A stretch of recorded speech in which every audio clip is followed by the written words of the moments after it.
Piece president, దక్షిణాసియాకు ఏకైక రక్షకుడు, Nobel శాంతి బహుమతికి Trump కంటే అర్హత కలిగిన వారెవ్వరూ లేరు. ఇటీవల పాకిస్తాన్ ప్రధాని షెహబాజ్ షరీఫ్ నోటి వెంట వచ్చిన పలుకులే ఇవన్నీ. కానీ ట్రంప్ దక్షిణాసియా రక్షకుడు కాదు, షెహబాజ్ షరీఫ్ రక్షకుడు. ఈ నిజం అగ్రరాజ్యాధినేతే సెలవిచ్చారు.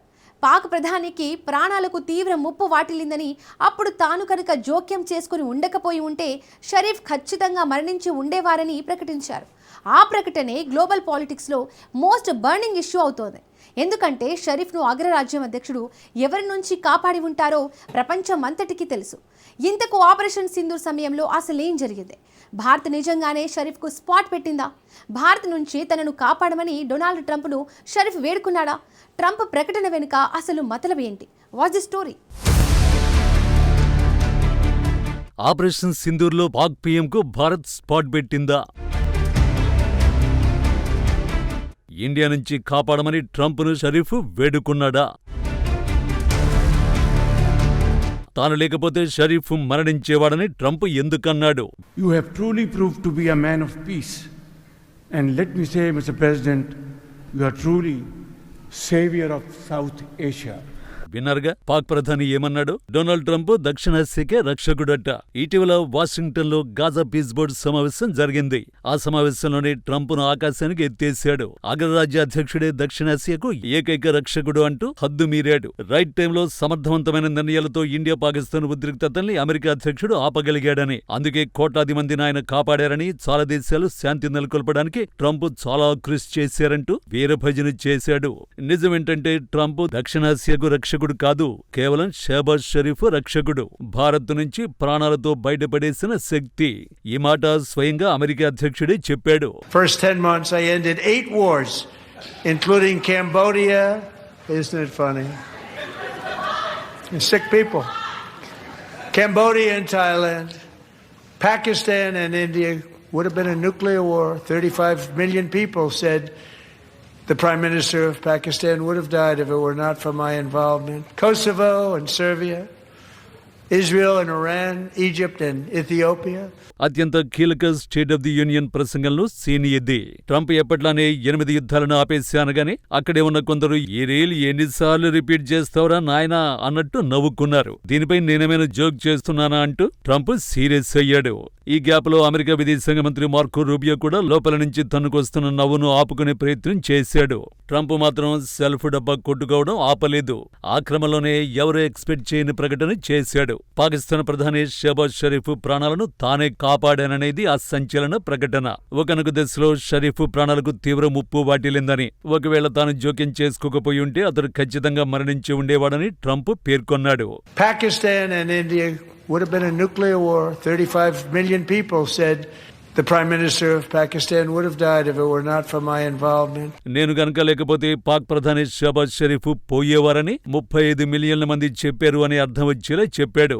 దీంతో సభలో ఒక్కసారిగా గందరగోళం నెలకొంది. తన దౌత్యం వల్లే అటు పాక్ ప్రధాని ప్రాణం, ఇటు కోట్ల మంది ప్రజల ప్రాణాలు దక్కాయని ట్రంప్ పరోక్షంగా తనను తాను ప్రశంసించుకున్నాడు. తన ప్రసంగంలో భాగంగా ట్రంప్ విదేశీ సంబంధాలు, భద్రతాపరమైన అంశాలను ప్రస్తావిస్తూ పాకిస్తాన్ ప్రధాని ప్రాణాపాయ స్థితిలో ఉన్నప్పుడు తాను రక్షకుడిగా నిలిచానని అన్నాడు. అయితే ఈ ఘటనకు సంబంధించిన పూర్తి వివరాలను కానీ, అది ఏ సమయంలో జరిగిందనే అంశాలను కానీ బహిర్గతం చేయలేదు. పాకిస్తాన్ ప్రధాని ప్రాణాలు కాపాడడం వెనుక గల కారణాలను ప్రస్తావించినప్పటికీ అమెరికా జోక్యం వల్లే షెహబాజ్ షరీఫ్ ప్రస్తుతం క్షేమంగా ఉన్నారని అర్థం వచ్చేలా వ్యాఖ్యానించాడు.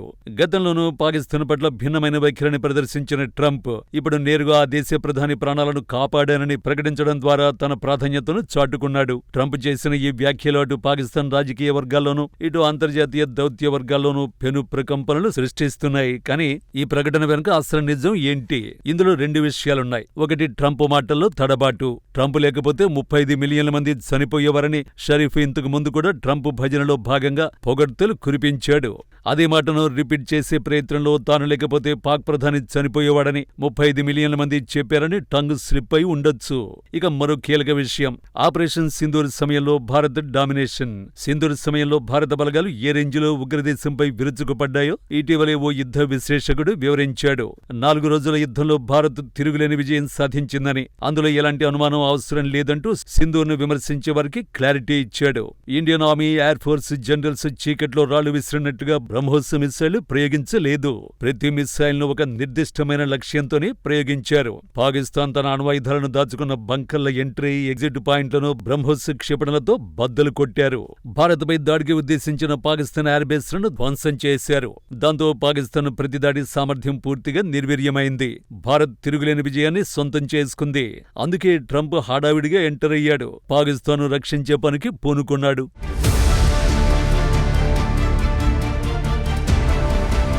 నిజానికి ఆపరేషన్ సింధూర్ అనేది ఒక మిలిటరీ ఆపరేషన్ మాత్రమే కాదు. అదొక యుద్ధ వ్యూహం, యుద్ధ తంత్రం, యుద్ధ చతురత. అసలు ఆపరేషన్ సింధూర్ను విశ్లేషించడానికి కొన్ని దశాబ్దాలు పడుతుంది. ఈ మాట, ఈ అభిప్రాయం ఎవరిదో కాదు, ఆస్ట్రియాకు చెందిన ప్రఖ్యాత గగనతల యుద్ధరంగ నిపుణుడు, విశ్లేషకుడు, చరిత్రకారుడు టామ్ కూపర్ది. ఇటీవల టైమ్స్ నౌ నెట్వర్క్ ఇచ్చిన ప్రత్యేక ఇంటర్వ్యూలో తను వెల్లడించిన విషయాలు ఆసక్తికరం. భారత్-పాక్ సరిహద్దులో ఉద్రిక్తతలు తారాస్థాయికి చేరిన వేళ భారత సైన్యం చేపట్టిన ఆపరేషన్ సింధూర్ దెబ్బకు పాకిస్తాన్ రక్షణ వ్యవస్థ కుప్పకూలిందని టామ్ కూపర్ విశ్లేషించాడు. టైమ్స్ నౌ నెట్వర్క్ ఇచ్చిన ప్రత్యేక ఇంటర్వ్యూలో అతడు 4 సంచలన విషయాల్ని బయటపెట్టాడు. మొదటిది, ఆపరేషన్ సింధూర్లో ఇండియాది స్పష్టమైన విక్టరీ. ఆకాశంలో జరిగిన ఈ పోరులో భారత్ క్లియర్ కట్ విజయం సాధించిందని కూపర్ స్పష్టం చేశాడు. పాక్ తన డ్రోన్లు, క్షిపణులు, ఫిరంగి దాడులతో ఎదురుదాడికి ప్రయత్నించినప్పటికీ భారత్ ఎయిర్ డిఫెన్స్ సిస్టమ్ వాటన్నింటినీ సమర్థవంతంగా అడ్డుకుందని పేర్కొన్నాడు. రెండోది, అణు కేంద్రాల ప్రవేశ ద్వారాలే టార్గెట్ అని విశ్లేషించాడు. ఈ ఆపరేషన్లో అత్యంత కీలకమైన అంశం ఏమిటి అంటే, భారత వాయుసేన పాకిస్తాన్లోని ముషరఫ్ ఎయిర్ బేస్ వద్ద ఉన్న అణు ఆయుధాల నిల్వ కేంద్రాల ప్రవేశ ద్వారాల్ని ధ్వంసం చేయడం. అణు కేంద్రాల్ని నేరుగా పేల్చకుండా లోపలికి వెళ్లి బయటకు వచ్చే దారిని మూసివేయడం ద్వారా పాక్ తన సొంత అణు ఆయుధాలను వాడుకోలేని పరిస్థితిని భారత్ కల్పించింది.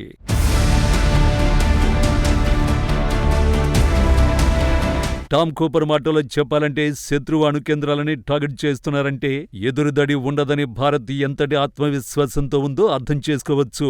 ఆయుధాలు అందుబాటులో లేకపోతే ఇక ఆట ముగిసినట్లే. భారత్ అదే చేసిందన్నది టామ్ విశ్లేషణ. మూడో అంశం, పాక్ రక్షణ వ్యవస్థ వైఫల్యం. పాక్ సొంత అణు కేంద్రాలను కనీసం కాపాడుకోలేకపోయిందని, వారి ఎయిర్బేస్లు కూడా భారత దాడుల ముందు నిలవలేకపోయాయని కూపర్ విశ్లేషించాడు. భారత్ పంపిన సందేశం చాలా స్పష్టంగా ఉందని, మీకు ఎక్కడ తగిలితే నొప్పి పుడుతుందో అక్కడే మేం కొట్టగలమనేది ఆ సందేశమని ఆయన అభిప్రాయపడ్డాడు. నాలుగో అంశం, భారత జనరల్స్ సమన్వయం. భారత సైనిక నాయకత్వం చాలా హుందాగా, సంయమనంతో వ్యవహరించిందని ప్రశంసించాడు. యుద్ధాన్ని మరింత పెంచకుండా, పాకిస్తాన్ అణు కేంద్రాన్ని ధ్వంసం చేయకుండా కేవలం దారిని మూసివేయడం ద్వారా భారత్ తన వ్యూహాత్మక పైచేయిని నిరూపించుకుందని ఆయన పేర్కొన్నాడు. అంతర్జాతీయ రక్షణ రంగ నిపుణుల దృష్టిలో భారత్ తన శత్రువును వ్యూహాత్మకంగా దెబ్బతీసిందని, పాక్ అణుభయం అనే బూచిని భారత్ పటాపంచలు చేసిందని ఈ విశ్లేషణ స్పష్టం చేసింది. ఇప్పుడు ట్రంప్ ప్రకటన అదే విషయాన్ని కన్ఫర్మ్ చేసింది. సింధూర్ సమయంలో భారత్ ఆ రేంజ్లో చెలరేగిపోయింది కాబట్టి పాకిస్తాన్ లీడర్లు కాళ్ల బేరానికి వచ్చారు. భారత్ నుంచి తమను కాపాడమని ఇస్లామిక్ దేశాలతో పాటు అమెరికాను కూడా వేడుకున్నారు. ట్రంప్ కూడా అప్పుడే సీన్లోకొచ్చాడు. కానీ ఈ విషయంలో ఇండియా తన లక్ష్యం నెరవేరబట్టి, పాకిస్తాన్ కాళ్లబేరానికి రాబట్టే కాల్పుల విరమణకు అంగీకరించింది. ఇదే విషయాన్ని పదే పదే చెబుతోంది. ఏది ఏమైనా 4 రోజుల యుద్ధంలో 11 యుద్ధ విమానాలు కూలిపోయాయంటూ చేసిన వ్యాఖ్యలపై ఇప్పుడు పూర్తి స్పష్టత వచ్చినట్టే. ఆ యుద్ధంలో పాకిస్తాన్ ప్రధాని ప్రాణాలే రిస్కులో పడ్డాయన్న ప్రకటనతో ఎవరిది పై చేయి అన్న ప్రశ్నకు సమాధానం దొరికినట్టే.